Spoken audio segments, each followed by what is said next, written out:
We are never going to be able to finish our novels because we are addicted to our phones and we don't give a fuck, bro. If you are here, you are either at rock bottom or you are desperately trying to avoid hitting rock bottom with your phone addiction. Hi, my name is Vanessa and I am a TV writer. I've written for shows like How to Get Away with Murder, The Sandman, and I've also developed anime with Crunchyroll. Right now, I am a novelist on the road to finishing a draft of a novel in 2 years. Just gotta come off. I'm hot. In my humble opinion, it's very difficult to be a very good artist and to be on TikTok, YouTube, Instagram all day. Maybe in the future we'll write about techno forward artists who are able to just like tap into the mainframe and like write as they're zoned out and scrolling. But think about your favorite artists and read about their process. I guarantee you the majority of them will have nothing to do with just scrolling on their phones the whole time. And even because we're in 2026, everyone scrolls on their phone, but it's the level of how much we do it. So here's the thing, I'm not somebody that's gonna be like, oh, I'm not like y'all bitches. I don't have a phone addiction. I was so fucked up in like 2023. I wasn't getting shit done. Here's how bad I am. If you see me at any given time, I have my headphones in and I'm listening to stuff. So much so that when I was working at a bookstore, sometimes I would forget to take my headphones off when I was on the floor, and my bosses didn't even notice because they were just so used to that being like a part of my outfit. Our phones are fucking up our clarity, our focus, our attention span, our imagination, all things that we need to get our shit done. We're not gonna finish our books if we don't get this shit under control. I think the insidious thing about a phone addiction or a screen addiction is that it takes us out of the real world. And as an artist, our main thing, whatever medium, is to be in the real world, because whatever art you create is coming from what you are seeing and experiencing in the real world. So the first thing I think that is important, this is why I'm making this video, let's become brutally honest with ourselves that we are addicted. And again, I'm using that word very flippantly. Addiction is a real word with real meaning. But at least when it comes to the smartphone screen addiction phenomena, I think we can kind of guess when we are exhibiting addictive behaviors behind it. So for me, I know it's a problem because when I am writing, I'm, okay, oh, my phone. Oh, a text. Oh, what can I, like, scraping the bottom, let me check my email, let me check the Maps app, like scraping bottom of the barrel to look at some shit on my phone, because that's just what my brain goes to. When I have a moment when I'm writing where I just need to think for 2 seconds, because like writing requires thinking, my brain says, oh, this is boring. Let me go. You know what I mean? Like, and that's, to me, that's an addictive behavior. I think when we admit to ourselves we have a screen addiction, or maybe you're noticing that you're slipping into the habits of a screen addiction, the most important step is to understand why. The tech oligarchs have created a technology that is made to be addicting, so you keep coming back and you keep buying. We are up against marketers, researchers, whose sole goal is to get us hooked on phones. So let's start there. So getting that out of the way, now we think about what is it that has caused this screen addiction. For me personally, it was emotional regulation. Because I am a very anxious person, I don't like to let myself feel anxious, because I'm afraid if I let myself feel anxious, that's gonna make whatever I'm doing even worse, and maybe I won't even follow through. So I've always used headphones, music, screen, YouTube, podcasts to drown out my own thoughts so I can keep going. In the entertainment industry, it's like about who you know. You have to go to networking things, and you have to, like, I have to pretend, like, so every time I had something that I was nervous about, you know, and then I felt like, oh, I can ignore the feelings and I can just get there. I don't want to feel scared. And it is a coping mechanism for a lot of us, and it did serve a purpose. That's the fucked up thing about addiction, with a screen addiction. It did serve a purpose. Everybody has a reason why the screen, and if you're an artist, you might be particularly I don't always prescribe to this, but if you are an artist, you might be particularly more aware of what's going on. You might be even more in tune with your feelings because you're like pulling from emotion, and we're always like pulling from emotion in the world. And so I think as artists, seeking out the phone to numb the emotions makes sense, but it's our greatest killer. That's my greatest killer. So now no, we have to do something about it, and here's why. We have no new ideas. I challenge you to consider what thing you want to write or you stopped writing, and what you have done. If you are someone that just spends all your time scrolling, what you have done to contribute to learning more about that world, exploring, writing down notes. Like, let's look at what you have done. And I'm not saying that you haven't. Like, I was a quote unquote kind of high functioning screen addict. It was very exhausting.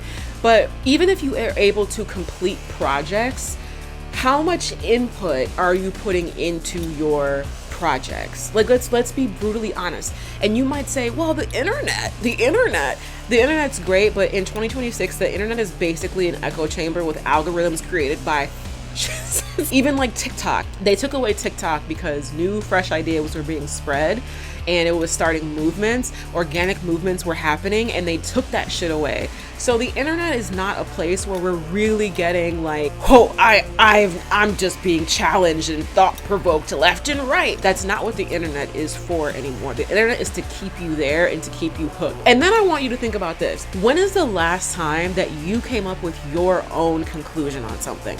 When is the last time that you came up with your own idea that didn't come from the internet? And if something was presented to you on the internet, when was the last time that you sat, evaluated, thought about it? When is the last time you actually took the information that you got from the internet and poured it into something creative? We're just inputting the same information in different fonts, shapes, shorts, TikToks, reels, pictures. It's the same shit, and we ourselves are not internalizing it for imagination and creativity. So I did a whole video on imagination practices, and this is the book that I use. It's called The Wonder Book. I don't know if you can see.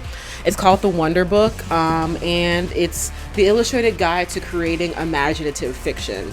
So in this book, Jeff Vandermeer has a whole section on like creative spark, how to come up with ideas and formulate things. And there's this page that he has here that's all about kind of like, you are the artist. Here are all the things that kind of go into you having a creative force and hopefully you can see a creative force and a creative imagination. And on there, you're going to see curiosity. What else is on here?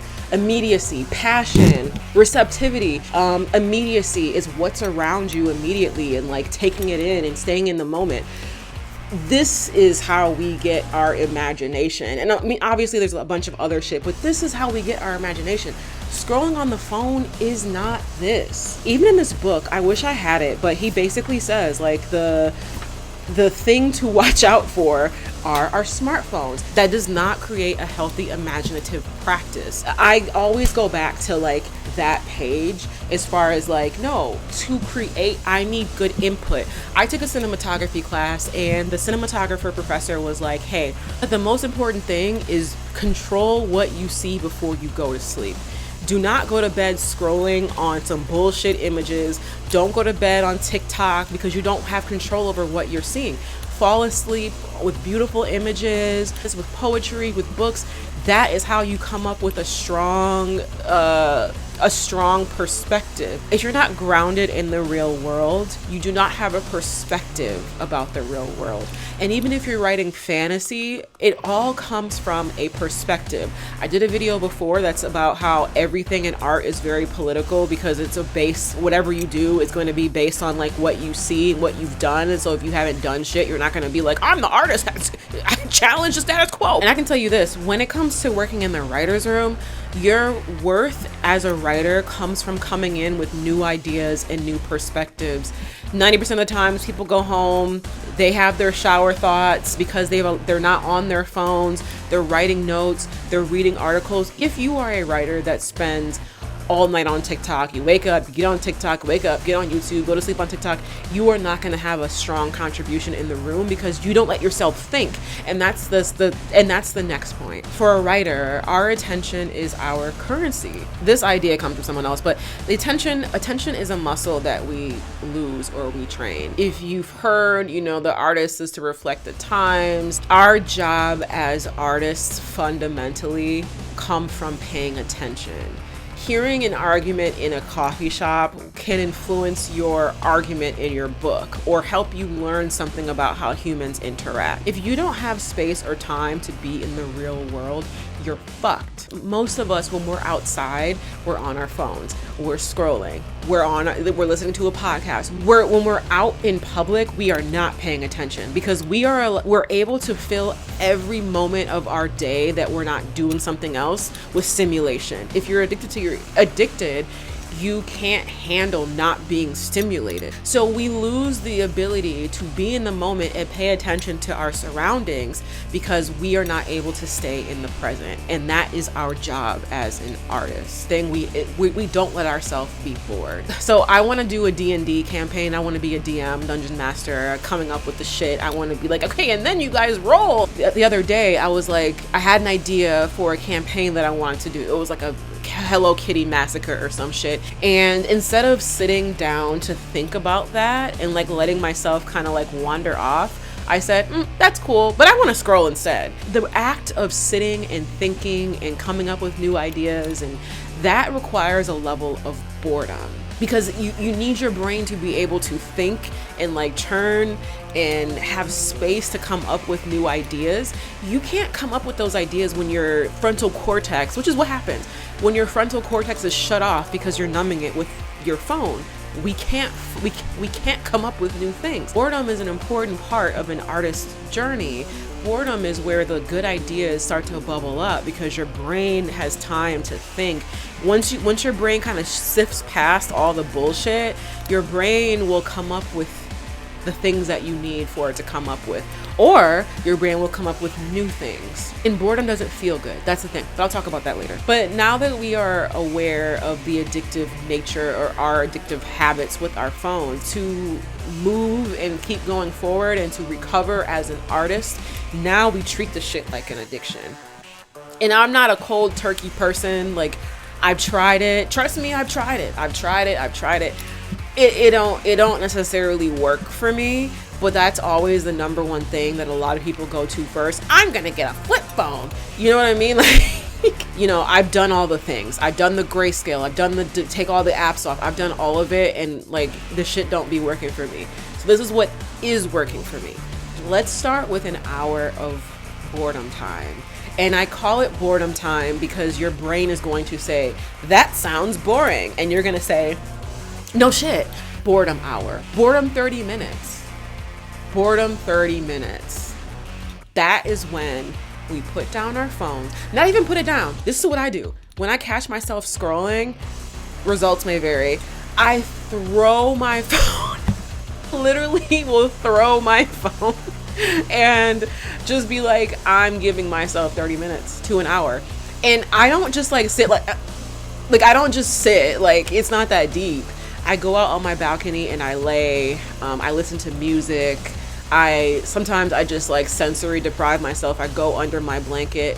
Now, I think some people will say like, you shouldn't have anything, like complete deprivation. But again, I'm treating this like an addiction and I'm trying to do what works for me. Set your alarm. It's boredom time. And your phone is on D&D and your brain is going to say, oh, hell no, like this shit sucks. And you tell your brain, this shit fucking sucks and we're going to the gym for our art right now. And you go and you have a boredom hour. You can, I don't know. And I feel bad because I feel like I'm going to give wrong advice, but this just works for me. I think you can clean. I think you can do something with your hands. I don't think you have to just like sit there. Some people do like the puzzle thing or like the crocheting thing. And like, it's whatever the fuck you want to do. It's just without a screen.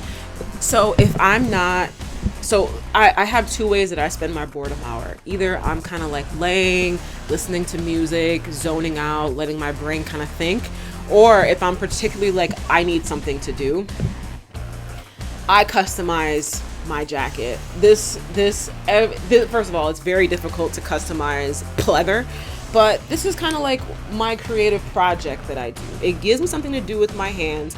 Sometimes I listen to music. Sometimes I just talk out loud. Honestly, listen, hear me out. Is it so bad to like do a podcast with yourself? I know if you're like me and you kind of have like an imagination issue and like very, very dissociative, you talk to yourself. So why can't in our boredom hour, we're doing something with our hands and we're talking to ourselves? Is that dissociative? We're just trying to work on our screen time as artists. And so I feel like if the goal is just simply to get off of your phone and start to practice putting down your phone and that reliance and that urge to get on your phone, something with your hands. This is what I'm doing. Customizing my clothes, customizing my jacket. This thing is heavy as shit and it's kind of practically unwearable now, but that's what I do. And if you want to do the zoning out thing, what I do when I'm zoning out and I'm kind of I call it taking the steam off the rice cooker. I think, and whatever comes to me, I jot it down. Doesn't matter. Your brain will reward you with more thoughts if it notices that you are that you are paying attention to it. So your brain will go from, I need to do this, you paid attention to it, you're writing all the stuff down, and then your brain might be like, well, what if during your D&D campaign, you're at the final battle, your crew sees a little small D&D toy, thinking that sees a small Hello Kitty toy, picks it up, that was the fatal mistake, it grows 20,000 feet, and that's the final boss battle. Like, the more that you acknowledge your thoughts real time, the more that it'll give you. I figured I would show not tell.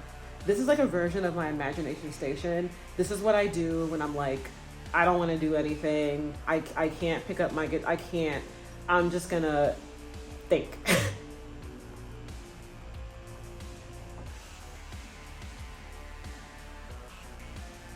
And this is how I do my 30 minutes.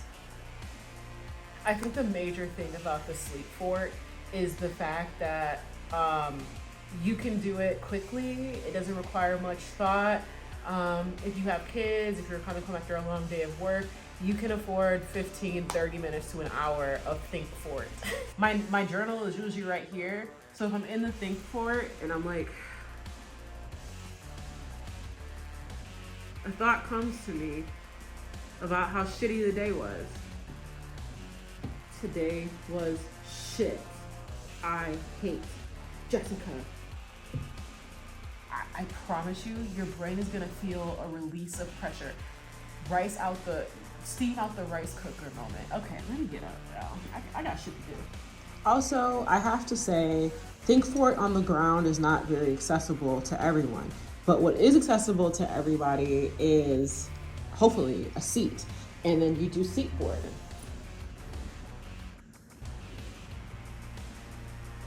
I need eggs. I want to make a series about an intergalactical space thing. Seat fort. I do not believe in analog baskets. Like, that was a thing that I saw on YouTube where it's like, this is what I do when I'm on my phone. I reach for this basket. Fuck that. You don't have to buy shit. I encourage you not to buy anything as we start this thing. I don't want you to go out and buy a coloring book, crayons. I don't want you to buy shit. All I want is for us to take 30 minutes to an hour to be bored. If you have a guitar in your house and you're like, man, pick it up. If you don't have shit in your house, lay down. If thoughts come to you, jot it down. Boredom hour. This is not just us being like, I need to get off my phone. This is us improving as artists. See what comes to you. Get your brain thinking real thoughts. Get your brain engaging in other art forms. Boredom hour. And even if you're doing even when I'm doing guitar or this, it does feel boring because it doesn't give you that dopamine that your phone is going to do. So whatever you do, it's going to suck. And so you just have to remember it's going to suck. If you have the coloring book and you want it, put it by wherever you usually brain rot. Have it right there. You don't need a fucking basket. You don't need a fucking whole thing. If you know that you bring around on the couch, put a coloring book by the fucking couch. Put a notepad by the couch. Throw your phone. Start your boredom hour. Okay, I'm going crazy. So we got that. What else? Writers need to fucking read. I don't know when the I hope I'm not being harsh. I'm so sorry. Writers need to read. Writers need to read. And I don't have to tell you that most Americans, if you're somewhere else and you're in the world, I'm guessing that everywhere around the world has a literacy problem because technology affects a lot of people. But if yours doesn't, that's great. But if you are someone that realizes that you haven't been reading, your art is damaged because you are not reading.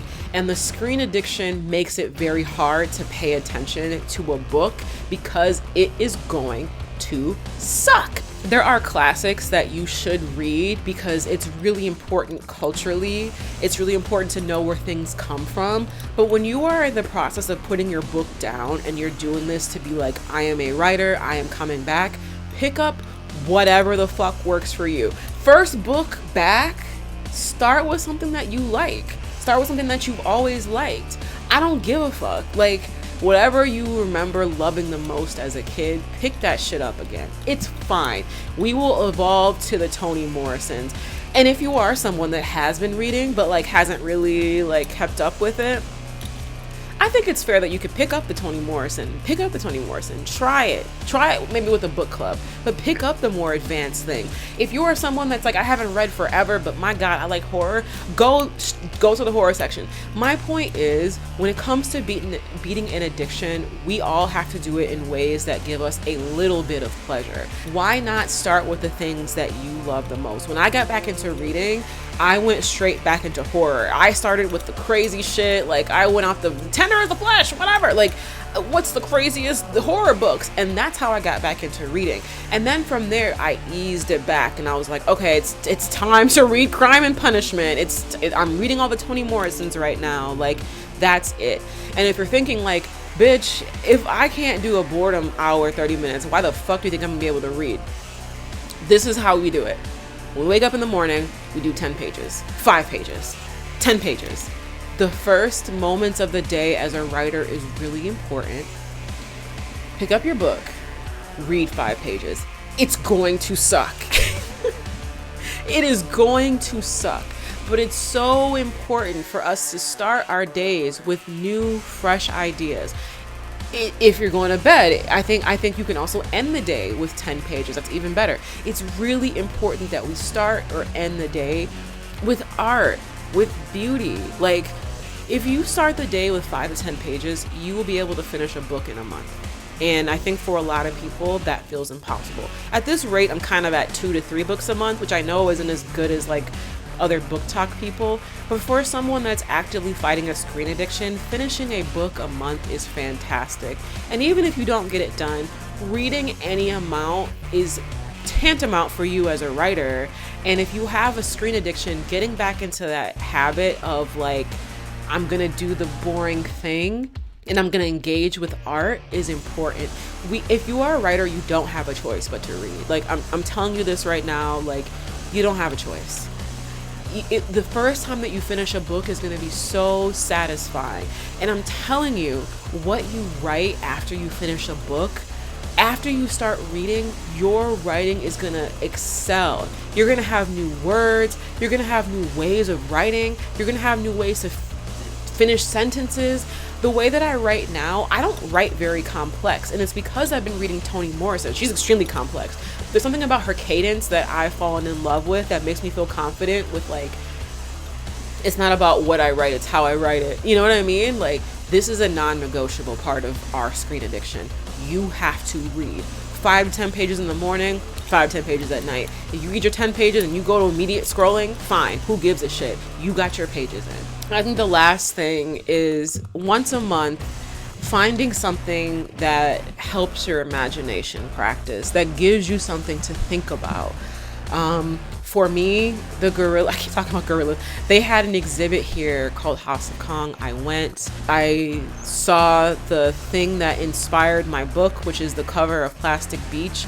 If you don't know, I'm writing a horror novel. It's a dual perspective. Half of it is told from the perspective of a monster that is disgusting, it's huge, it's gross, and it's dying, and it's going back into the last person that it's eaten to kind of figure out what happened to me. And then the second perspective is the last person that it's eaten.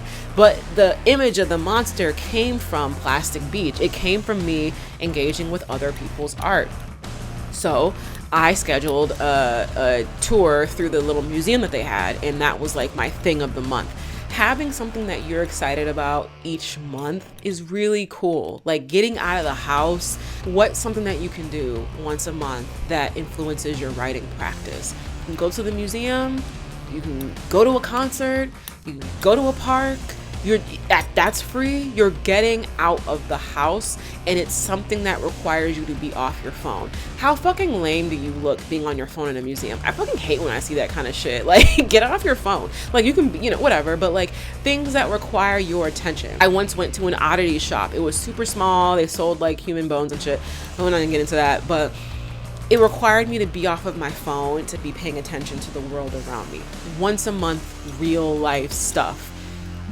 That will be in all that stuff that you see will put itself into your writing. So I hope it's kind of clear that all the things that I'm saying as far as like how we can beat our screen addiction is directly tied to making your writing better.